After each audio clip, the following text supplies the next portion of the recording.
और आश्रम बना के रहने लगे। एकदा तू मन महान धाम कृतका अभिषेक नेयामिका वैश्यको ब्रह्मा रक्षत इंद्रगणो। गंडकी नदी के किनारे आश्रम बना के रहने लगे। घोर साधना की, घोर तपस्या की, मन बुद्धि और चित्त हरि के चरणों में लग गया। माला का जाप करते हैं रोजाना, हजारों माला का जाप कर लेते हैं। लेकिन महाराज होता क्या है, एक दिन ये नदी में स्नान कर रहे थे, एक गर्भवती हिरडी जल पीने आई। पीछे से किसी शेर ने दाड़ लगाई तो वो नदी को पार करना चाह रही थी, लेकिन उसके गर्भस्थ शिशु ने बीच नदी में जन्म ले लिया और वो बहने लगा, हिरडी का बच्चा। भरत जी देख रहे थे सब, उस पार जाकर के हिरडी का प्राणांत हो गया। अब भरत जी ने सोचा कि मैं संत हूँ, संत का काम है जीवों पर दया करना। उस हिरडी के बच्चे को पकड़ लिया और आश्रम पर ले आए और उसका लालन पालन करने लगे। अब स्थिति क्या हो गई, मन भजन से भगवान के चरणों से हट गया और हिरडी के बच्चे में मन फंस गया। अब तो रोजाना यही सोचते हैं, मेरा यदि कुछ हो गया, मैं मर गया तो इसका क्या होगा, इसे कौन देखेगा, इसे कौन संभालेगा। हिरडी का बच्चा बड़ा हो गया और उसके जीवन साथी मिले, यानी हिरणों का झुंड आया। उसने अपने जीवन साथी देखे और वो चला गया। अब भरत जी रोने लगे, बताओ ऐसे जाना चाहिए, मर जाता मैं लेके नहीं आता तो, छोड़ के चला गया। पछताने लगे, रोने लगे। आपके साथ भी यही होता है, बच्चे को पढ़ाया लिखाया, खूब पढ़ाया लिखाया, नौकरी की बात आई तो खेत बेच दिया, लेकिन जब उसे अपना जीवन साथी मिला ना, जीवन साथी समझ रही हो, चाई माई, हाँ, जब इनकी चाई माई है गई ना, हाँ, और हेडमास्टरनी घर में आई गई, अरे महाराज फिर तो बेटा भी पड़ोसी हो गया। तो तुम भी रोते हो, कितना पढ़ाया लिखाया, नौकरी की बात आई खेत बेच दिया, और बहुआ लेके न्यारो है कि चलो गयो यहाँ से। दुख होता है, रोते हो, जैसे भरत जी रो रहे हैं। मर जाता या नहीं पालता तो आपके साथ भी यही होता है। और अब तो बेटा बात भी नहीं मानता, बात नहीं मानता। श्री सुखदेव जी कहने लगे, राजन, हिरडी के बच्चे को याद करते करते उनका प्राणांत हो गया। तो ये तो चौथे स्कंद में भी आई थी, अंतमति सोगति। तो इनका दूसरा जन्म हिरण में मिला, इन्हें हिरण बन गए हैं। भजन कितना किया जीवन में, लेकिन अंत में क्या याद आया, हिरण का बच्चा, तो हिरण बनना पड़ा। और महाराज अंत में जो चीज हमें याद आती है, अंत काले मृत्यु के समय जो याद आता है, वही वैसी ही योनि प्राप्त होती है। भगवान ने कहा, अर्जुन, अंत में यदि मेरा नाम आ जाए तो मैं उसे स्वयं लेने जाता हूँ, वो मेरे धाम आता है। अर्जुन ने कहा, भगवान, चाहे उसने जीवन में कुकर्म किए हो, बोले चाहे कितने भी कुकर्म किए हो, चाहे वो कितना भी अधर्मी हो, जिंदगी भर उसने कुकर्म किए हो, लेकिन अंतिम समय पर, मृत्यु के समय यदि मेरा नाम लेता है अर्जुन, तो बस मृत्यु का समय वो पल है, वो पल जिसके लिए महाराज जन्म जन्म मुनि जतन कराई और अंतराम कहे आवत नहीं। ये वो पल है जिस पल को हमें भूलना नहीं चाहिए। लेकिन आपने अक्सर देखा होगा, जब कोई अंतिम शैया पर हो, मृत्यु की शैया पर, तो वो हमेशा यही कहते हैं कि फलानी बेटी रह गई, बेटा रह गया, बातें मिल लूं, यादें मिल लूं। लेकिन अंतिम में याद क्या करना है, उस क्षण को भैया सब भूल जाते हैं। कोई बिरला होता है, कोई बिरला जो मृत्यु के समय हरि को याद करता है, नहीं तो सब कोई बेटा को याद करता है, कोई बेटी को, कोई कुछ याद कर रहा। मृत्यु के समय यदि भगवान को याद कर लिया तो कितना भी कुकर्मी हो।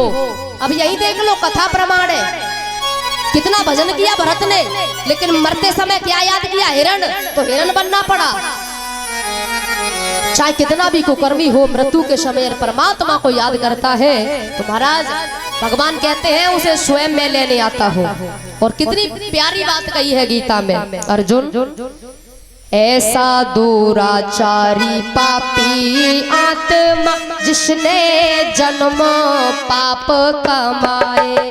ऐसा दुराचारी पापी आत्मा जिसने जन्म पाप कमाए। लेकर भाव अनन्य वो अर्जुन मेरी शरण में यदि आ जाए। लेकर भाव अनन्य वो अर्जुन मेरी शरण में यदि आ जाए। परमात्मा हो जाए उसी क्षण।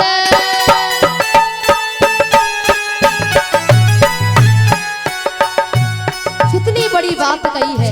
धर्मात्मा हो जाए उसी क्षण जिस क्षण मुझ में चित लगाए। मेरे भक्त का नाश न हो कभी, मेरी कृपा से परम गति पाए। तेरे भक्त का नाश न हो कभी, तेरी कृपा से परम गति पाए। जागृत शक्ति परम सुख पाए। जागृत शक्ति परम सुख पाए। जागृत शक्ति परम सुख पाए। जागृत शक्ति धर्मात्मा हो जाए उसी क्षण जिस क्षण मुझ में चित लगाए। मेरे भक्त का नाश न हो कभी, मेरी कृपा से परम गति पाए। चाहे कितना भी दुराचारी हो, ऐसा दुराचारी पापी आत्मा जिसने जन्मों पाप कमाए। लेकर भाव अनन्य वो अर्जुन मेरी शरण में यदि आ जाए। यदि मेरी शरण में आ गया तो उसे वो उद्धार हो जाएगा उसका। मैं खुद लेने जाता हूँ उसे, मेरे धाम आता है वो। इसलिए भैया कोशिश करो, मृत्यु के समय हरि को याद करो। वो अनमोल समय होता है, उसे गंवाना नहीं चाहिए। हिरण बन गए हैं लेकिन सूखी सूखी घास खाते हैं, हरी नहीं खाते। क्यों? बोले हरी घास में कीटाणु होते हैं।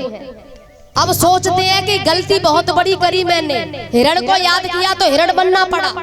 अब भगवान का भजन करते हैं और भगवान का सुमरण करते हुए शरीर को छोड़ा तो तीसरा जन्म जो है इनका मनुष्य के रूप में आंग्रश पंडित जी, उनके यहाँ पर इनका जन्म होता है।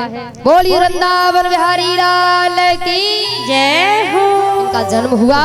और महाराज आंग्रश पंडित जी की दो पत्नी थी। छोटी वाली पत्नी के जो जुड़वा बेटे हुए उनमें से छोटे भरत जी थे। अब भरत जी ने मन ही मन विचार कर लिया, अब मैं दुनिया के झंझटों में नहीं पड़ूंगा, मैं हरि का भजन करूंगा।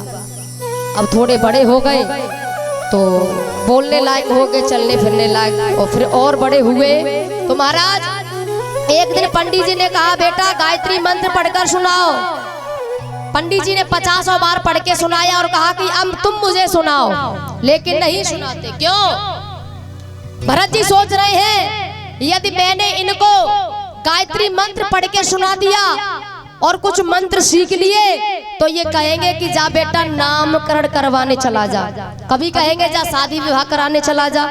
लेकिन मैं इन झंझटों में पढ़ने वाला नहीं हूँ, मैं हरि का भजन करूंगा। क्योंकि भैया दूध से जलने वाले छाछ को भी फूक फूक के पीते हैं। पता है उन्हें गलती करी मैंने, लेकिन अब थोड़ी करूंगा। जो ठोकर से भी ना समझे तो समझाने से क्या होगा। बहुत लोग हैं जिन्हें कई ठोकर मिली लेकिन समझे नहीं, लेकिन भरत जी समझ गए। कर्म खोटे तो ईश्वर का भजन करने से क्या होगा, भजन करने से क्या होगा। समय पर एक ही ठोकर बदल देती है जीवन को, बदल देती है जीवन को। जो ठोकर से ही ना समझे तो समझाने से क्या होगा, तो समझाने से क्या होगा।